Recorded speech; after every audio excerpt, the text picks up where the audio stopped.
উমা, আজকে তো ছুটি, আজকে তো কিছু বানাও, পাকোড়া বানাও না, কত দিন তুমি পাকোড়া বানাওনি।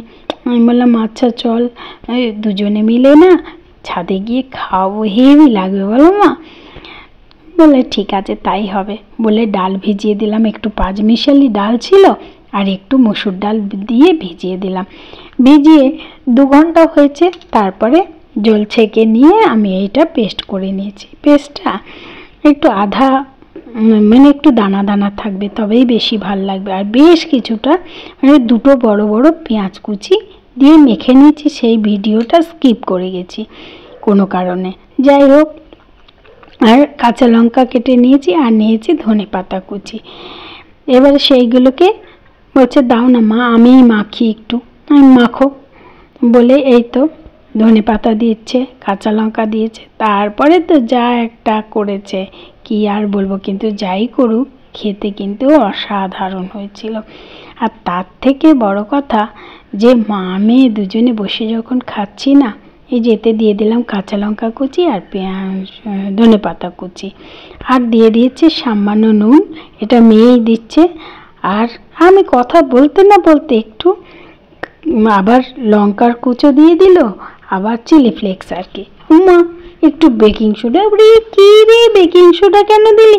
মা আমি এক জায়গায় খেয়েছিলাম জানো তো, বাইরেটা কুড়কুড়ে আর ভেতরটা কিরকম সফট সফট, ভীষণ সুন্দর খেতে। হ্যাঁ, এবার বলেই দাও না মা আমি একটু ছাড়ি। ওহো কি জ্বালা, দেখছেন কীরকম ছাড়ছে। আপনারা যেন ভাববেন না যে আমি এইভাবে ছাড়ছি। মেয়ে বায়না করেছে একটু কড়াই ছাড়বে, তাই কিন্তু ওই ছাড়ছে, নতুন হাতের রাঁধুনি না। বলে যখন পাকোড়াগুলো হয়ে গেল, মা মেয়ে যখন খাচ্ছিলাম, তখন মনেই হচ্ছিল না যে ও আমার মেয়ে, আমার মনে হচ্ছিল ও আমার একটা ভালো বন্ধু।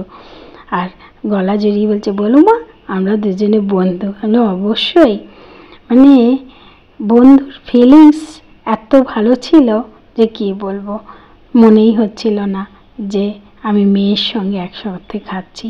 এইভাবে আপনারাও একসঙ্গে মা মেয়ে বাপ বেটা সব মিলে বসে আড্ডায় বসলে না, ব্যাস বাইরের বন্ধু লাগবেই না, সুন্দরভাবে বন্ধু তৈরি হয়ে যাবে ঘরের মধ্যেই।